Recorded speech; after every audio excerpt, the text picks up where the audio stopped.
말씀드릴 내용은 미세먼지에 대해서 말씀을 드리겠습니다. 얼마 전까지는 우리가 별로 그렇게 신경을 쓰지 않고 살던 생활 속 요인인데 어느 정도 우리 생활 속에 이제는 일반적으로 이야기가 되고 있을 정도로 일반화된 그런 문제점 중에 한 가지로 부각되어진 것이 바로 미세먼지라는 작은 크기의 먼지에 대한 문제점들입니다. 이 미세먼지라는 것은 주로 과거에 우리가 인류가 태동하면서부터 발생이 됐던 문제점들입니다. 자연계에서 토양으로부터 기인이 되어지거나 아니면 화산이 폭발하거나 꽃가루가 날리는 등등의 것들이 전부 다 미세먼지라는 이름으로 불리워집니다. 그러나 최근에 이제 인류의 발전에 의해서 화석연료라는 것을 사용하기 시작했고, 이 화석연료를 사용했을 때 완전 연소가 이루어지지 않으면서 발생되는 대부분의 것들이 먼지로 바뀌어져서 우리 생활 속으로 이동을 하게 되는데, 이러한 미세먼지들은 성분도 나쁠 뿐만 아니라 크기가 굉장히 작다라는 특징을 갖고 있는 것이 바로 미세먼지의 가장 큰 문제점들이라고 이야기를 하고 있습니다. 따라서 우리나라에서도 법적으로는 미세먼지라는 말을 크기로 구분해서 PM10 혹은 PM2.5라는 크기로 구분을 하고 있습니다. PM10은 주로 크기가 10마이크로메타 이하의 직경을 갖는 먼지로 굉장히 작은 크기의 것들을 정의합니다. 반면에 이제 초미세먼지라고 과거에 정의했던 PM2.5라는 것은 직경이 2.5 마이크로메타보다 작은 것들이기 때문에 보통 우리가 PM10이라고 그러는 것이 4분의 1 정도. 그래서 우리 일상생활 속에서 굳이 비교를 하면 머리카락 굵기에 보통 한 20 내지 30분의 1 정도로 굉장히 작은 크기를 갖고 있는 것을 보통 우리가 PM2.5라고 정의를 하고 있습니다. 이런 크기에 대한 의미는 크기가 크면 주로 우리 몸의 방어 기전인 코털이라든가 객담과 같은 것들을 통해서 걸러지는 그런 특성들이 있는 반면에, 크기가 작은 것들은 호흡의 깊은 부분인 폐포까지 도달할 수 있는 가능성이 큰 것들이기 때문에 건강에 미치는 피해는 월등히 더 커진다라고 말씀을 드릴 수 있겠습니다. 특히 이제 이 미세먼지에 대해서 국민적 관심이 커지게 됐던 가장 큰 이유는 주로 건강의 영향이 큰 환경 요인이기 때문에 출발이 되어졌다라고 말씀을 드릴 수 있겠고요. 그 중에서도 특히 건강에 미치는 영향 중에는 호흡기에 미치는 영향이 가장 큰 첫 번째의 요인이라고 말씀드릴 수 있습니다. 특히나 이제 호흡을 구성하고 있는 것은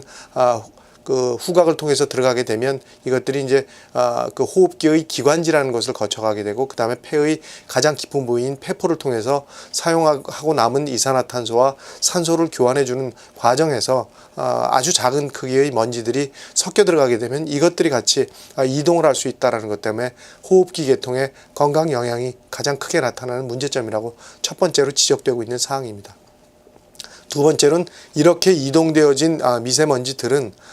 혈관을 타고 이동을 하게 되면 우리 몸의 면역 체계 중에 하나인 대식세포라는 놈이 이러한 먼지들을 잡아먹어서 없애야 되는 일들이 우리 몸 안에서 면역 기전으로 활동을 하게 됩니다. 이러한 면역 기전 중에 그 대식세포가 먼지와 같은 이물질들을 잡아먹게 되면 이런 활동으로 부터 발생되는 부작용인 염증 반응이라는 것이 급격히 늘어나게 되면서부터 혈액 상태의 점도가 높아져서 혈액이 이동되는데 굉장히 저해 요인으로 작용을 하게 됩니다. 따라서 이러한 미세먼지와 같은 것들이 몸 안에 많이 들어오게 되면 결국 심장이나 혈관 계통의 질병들이 급격히 나빠지는 심혈관 계통에 아주 나쁜 그런 영향을 미칠 수 있는 것이 바로 두 번째의 영향입니다. 세 번째로는 이것들이 만성적으로 우리에게 노출이 되어지면 폐암 등 현재까지 밝혀진 굉장히 많은 암과의 관련성에 대한 것들도 연구 결과에서 밝혀지고 있고, 최근에 와서는 알레르기 질환, 특히 이제 천식이라든가 아토피와 같은 피부염의 직접적인 영향과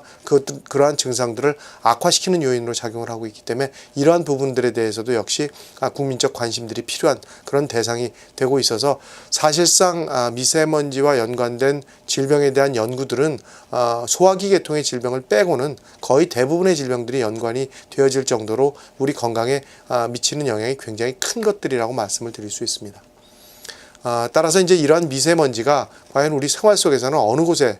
존재하고 있거나 어디서 발생하는지에 대해서 우리가 이해를 하면 좀 더 현명하게 우리의 생활 속 미세먼지로부터의 건강을 지키는 그런 생활들이 될 수 있을 것으로 판단이 되어지는데, 첫 번째 우리 생활 속에서 미세먼지가 많이 발생되어지는 원인은 외부로부터 미세먼지가 실내로 유입되는 형태들입니다. 그러다 보니까 바깥에 미세먼지가 높게 형성되어져 있을 때는 일단 최대한도로 환기에 대한 부분들을 신경을 쓰실 필요가 있는데, 특히 이제 그 미세먼지의 원인으로 작용을 하고 있는 자동차와 같은 것들의 통행량이 많은 시기에는 최대한도로 환기에 대한 조건들을 줄여나가는 것이 현명한 방법이라고 말씀을 드릴 수 있겠고, 그럼에도 불구하고 실내에서는 계속해서 미세먼지를 포함한 여러 가지 화학물질들과 같은 것들이 발생되고 있기 때문에 환기와 같은 것들은 하루에 서너 차례 이상 필히 해주시도록 노력을 하는 것이 좋겠습니다. 우선 우리 생활 속에서 가장 많이 접하게 되는 미세먼지의 발생 원인으로 자동차는 첫 번째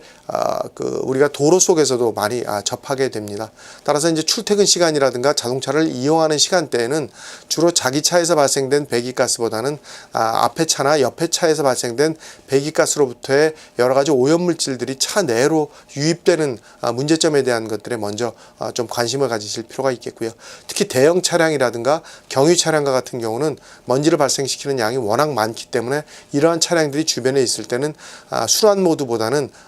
그 차를 닫고 안에서 공기가 순환될 수 있는 형태로 운전을 하시는 것이 좋겠고, 특히 창문을 여는 환기 행위와 같은 것들은 속도를 일정 속도 이상으로 유지할 수 있을 때만 활용을 하시는 것이 가장 현명한 방법이라고 판단이 되어집니다. 두 번째로 가정에서 이제 조리를 할 때와 같은 경우에 먼지가 굉장히 많이 발생이 되어지는데, 일반적으로 가정주부들이 이런 부분들에 대해서 충분히 이해하고 있지 못하기 때문에 가정에서 조리를 하는 과정에서 발생되는 먼지에 대해서 굉장히 좀 쉽게 받아들이는 그런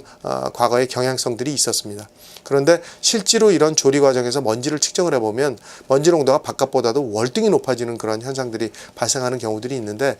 주로 우리가 조리하는 방식에서 특히 이제 굽는다거나 튀긴다거나 삶는 등등의 조리 과정을 거치는데, 먼지가 가장 많이 발생되는 것은 주로 굽는 과정, 특히 생선을 구울 때 같은데 가장 많은 먼지들이 발생을 합니다. 작년에 언론을 통해서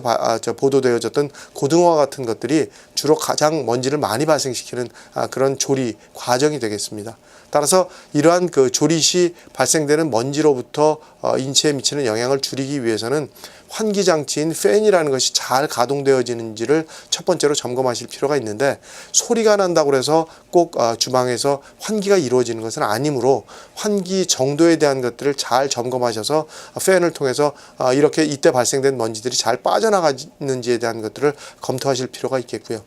두 번째, 이럴 때 같이 병행하시면 더욱더 생활 속에서 도움이 되는 것 중에 하나가 환기를 병행해서 쓰시는 겁니다. 그러니까 환기 장치만 가지고는 충분히 이런 것들을 끌어올리는 역할로서 부족하기 때문에 창문을 양쪽으로 열어서 충분한 환기량을 확보하시면 이럴 때 환기 조건도 더욱더 좋아질 뿐만 아니라 팬을 통한 배출량도 더욱더 커지기 때문에 인체에 미치는 양은 많이 줄일 수 있는 그런 조리 시의 생활 방법이라고 말씀을 드릴 수 있겠고, 그럼에도 불구하고 먼지가 발생되는 양이 어느 정도 일정량 이상이 되기 때문에 특히 조리를 하시는 가정주부들 입장에서는 마스크를 병행해서 사용하시는 것도 인체에 미치는 영향을 조금이라도 줄이는 그런 방법이 되겠고, 특히 우리가 조리를 하실 때 주의하셔야 될 것들이 이런 먼지나 이때 발생된 오염물질들로부터의 건강 피해가 큰 집단은 주로 약한 사람들입니다. 우리 가정에 같이 있는 분들 중에서 약한 사람들이라는 것은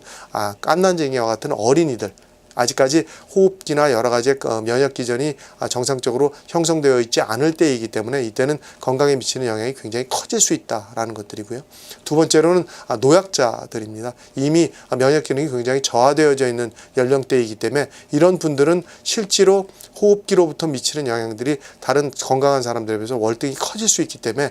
특히 조리 과정 때 같은 때는 격리된 공간으로 이동을 하시도록 유도하는 것이 그분들의 건강을 일부라도 좀 미치는 영향들을 줄일 수 있는 그런 방법 중에 하나라고 이해를 하시면 될 것 같습니다.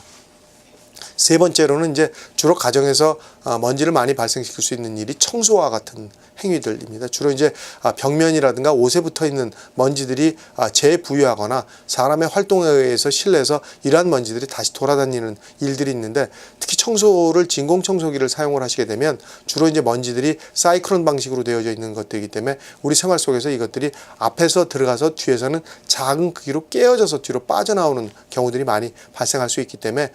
청소기를 쫓아다니는 그런 행위들을 할 수 있는 애완동물이라든가 아동들의 행동도와 같은 것들은 좀 더 자제시키는 그런 일들이 필요하다라고 보여집니다.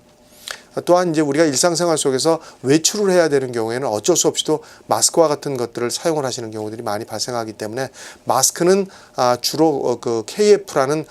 그 숫자로서 표현되어 있는 것들이 먼지를 걸러주는 효과라고 이해를 하시면 되는데, KF80이라는 것은 주로 이제 작은 크기의 먼지들을 한 80% 정도까지는 걸러준다라고 이해를 하시면 되겠고요. KF94라고 써 있는 것들은 주로 94% 정도까지도 먼지를 걸러주는 그런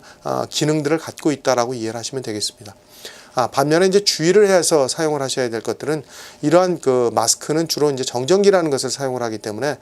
먼지만 제거시키는 것이 아니라 산소의 공급도 역시 그만큼 비율적으로 줄어들 확률이 높기 때문에, 그러다 보면 결국 산소 공급이 영향을 받을 수 있는 만성폐쇄성 폐질환 환자들이나 혹은 아직까지 호흡 기능이 완성되어 있지 않은 어린이나 노약자인 경우에는 산소 부족으로 인한 건강 영향이 발생할 수 있기 때문에, 마스크를 쓰실 때 특히 산소 공급에 대한 것들을 신경을 써서 먼지만 제거하려는 목적으로 마스크를 계속 쓰고 있다가는 오히려 호흡에 문제가 생길 수 있는 순간들이 올 수 있기 때문에, 이런 부분들에 대해서 특히 신경을 써서 사용을 하실 필요가 있겠고요. 또한 마스크 사용 시에는 이런 것들이 그 코나 턱 주위, 옆에 그 얼굴의 체형에 따라서 굉장히 떠 있는 공간들이 생길 확률이 높아집니다. 이런 공간들이 생기면 결국 마스크를 통한 호흡보다는 옆을 통한 호흡들이 많이 생겨나기 때문에, 결국 마스크를 통해서 먼지를 제거시키는 기능들이 급격히 떨어져서 마스크에 대한 효과가 거의 없는 그런 상태로 발생되어질 수 있기 때문에, 이런 부분들에 대해서 특히 조심한 상태에서 실제로 활용하실 필요가 있다라고 보여집니다. 결국 미세먼지에 대한 문제는 우리가 일상생활 속에서 우리 스스로도 미세먼지를 발생시키고 있다는 부분에 대해서 먼저 인식하실 필요가 있겠고요. 사람의 활동에 의해서 미세먼지는 발생되어지는 것들입니다. 특히나 이 미세먼지 중에서 가장 건강에 피해를 줄 수 있는 부분들은 화석연료와 같은 것들을 사용한 부분들이 불완전 연소되면서 공기 중으로 이동한 먼지들이 가장 건강에 해롭다라고 느끼시면 되겠고, 특히나 크기가 작은 것들일수록 우리 몸의 깊은 부위까지 건강에 영향을 줄 수 있고, 성분이 화학물질들을 함유하고 있는 것들일수록 건강의 피해가 커진다는 것에 명심을 하시고, 이런 부분들을 일상생활 속에서 최소화시키는 건강 영양들에 대한 노력들을 같이 병행하시는 것이 미세먼지로부터 현명한 우리의 생활을 만들 수 있는 방법이라고 생각이 되어집니다. 감사합니다.